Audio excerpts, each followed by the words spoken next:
I just can't believe what we saw today. It's just, this is just the very beginning of it.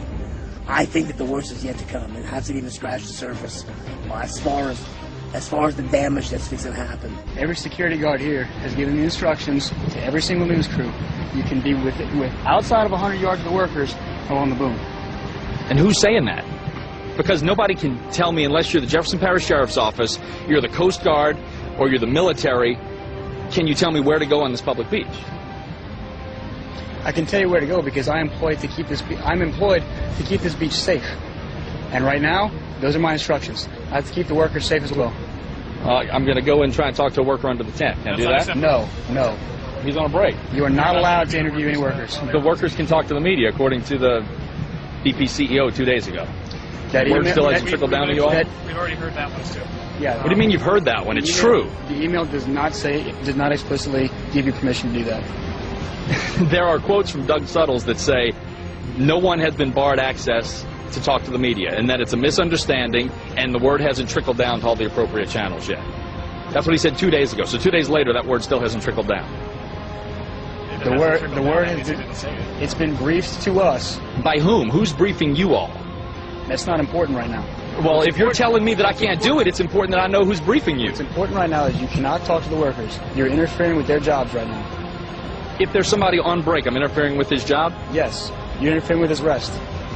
Sir, you cannot talk to anybody there. Can I yell from a distance? No. I'm sorry, but that's the way it is. Sir, you cannot interview the workers. There are certain flight zones that you couldn't go over at all. And then there are other zones where you had to maintain a 3,000-foot elevation. So primarily for the flight today, I believe we were around 2,500 to 3,000 feet. But there are certain areas that we couldn't fly over at all. And he kind of shows that on a map.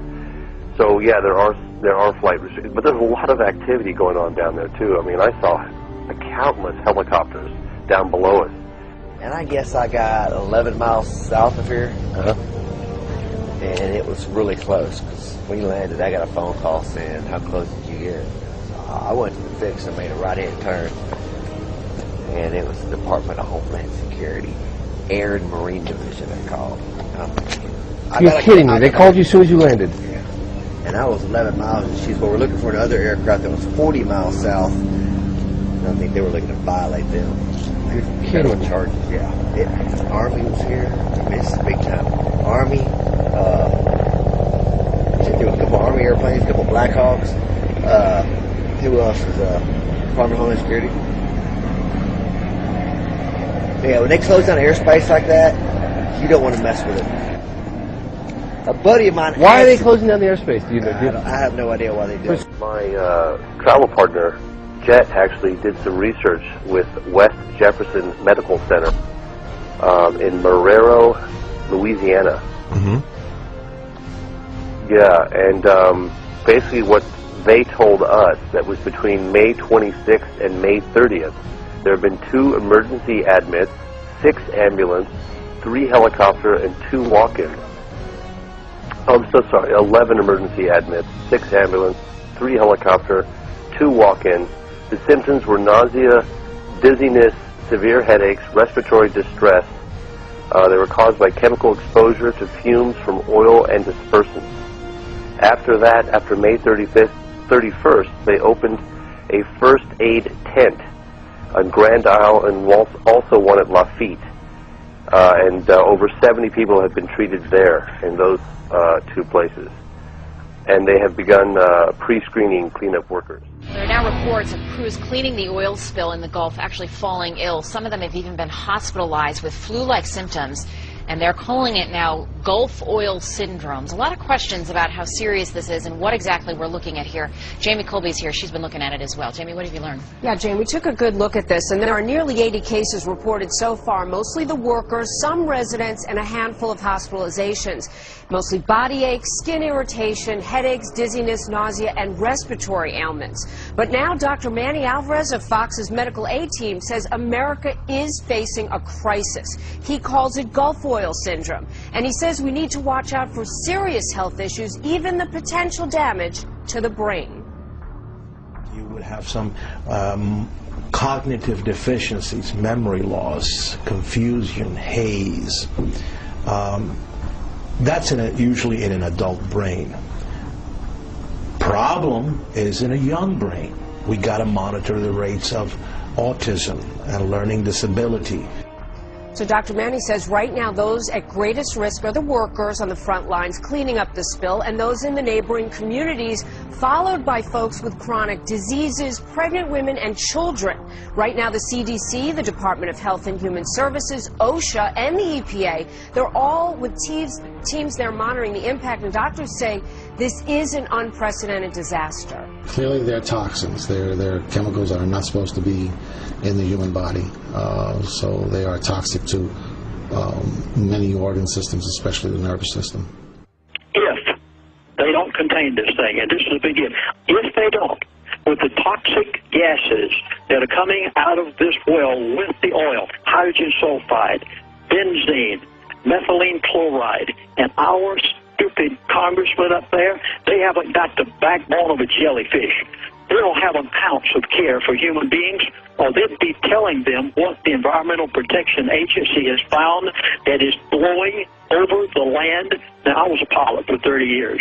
I know that prevailing winds are from the northwest to the southeast, and these gases are blowing over the Delta, over Florida, and if they do not cap this well, you are going to see people sick. You might even see an evacuation of certain parts of the Gulf and Florida. It is going to affect the finances, economy of this country in a way that you can't even imagine. Warns that the Gulf of Mexico's seafloor has been fractured beyond all repair, and our world should begin preparing for an ecological disaster beyond comprehension unless extraordinary measures are undertaken to stop the massive flow of oil into our planet's 11th largest body of water. The point that I'm trying to get across tonight is this, is that we are now in a chemical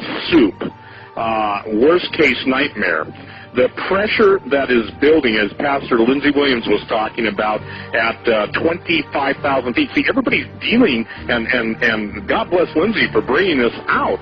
The pressure at 25,000 feet and the depth of the well, and if a magma chamber ruptures, then what happens with all the oil that is volatile? What happens with all the chemicals that are off-gassing? And what happens when you get, I love the word, magma, molten magma mixing with the chemical soup? Well, I think you can probably figure it out. Not to mention the methane hydrate that will turn obviously to methane gas, and then we got a problem, ladies and gentlemen, and Houston won't be able to solve it. As a fact, Houston's in big trouble. The point that I'm trying to get across to you tonight, those of you who can move out of the Gulf Coast, who have the capability, I would suggest that you should move now. If you've listened to anybody who has ever been a refugee, you do not want to be it. Well, ladies and gentlemen, the famine that is associated with this incident in the Gulf is so staggering in the ramifications. I think even mainstream media is carrying that 40 to 50% of the United States citizens on the Gulf Coast live by the protein of the sea. This is the first time you've seen it. What was your initial response? I'm just, I'm totally shocked. I didn't think that it was that heavy. It's spreading fast. It's spreading very, very like fast. A lacquer over the water to me. And it's, it's very thick. That's what we didn't realize. It's very thick. It's not just a film. It's a couple of coats. It's going to be. I tell you what, I didn't think it was that bad. It's heading into the marshlands, yes, sir. And there was no one there doing anything. We've been at it all our lives, and I'm 63. I don't know of anything else to do. Sam filed his claim with BP on Tuesday, but he said he doesn't want to deal with lawyers and phone calls and backlog. He just wants to work.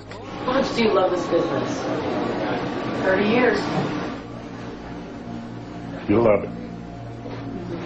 And you're scared.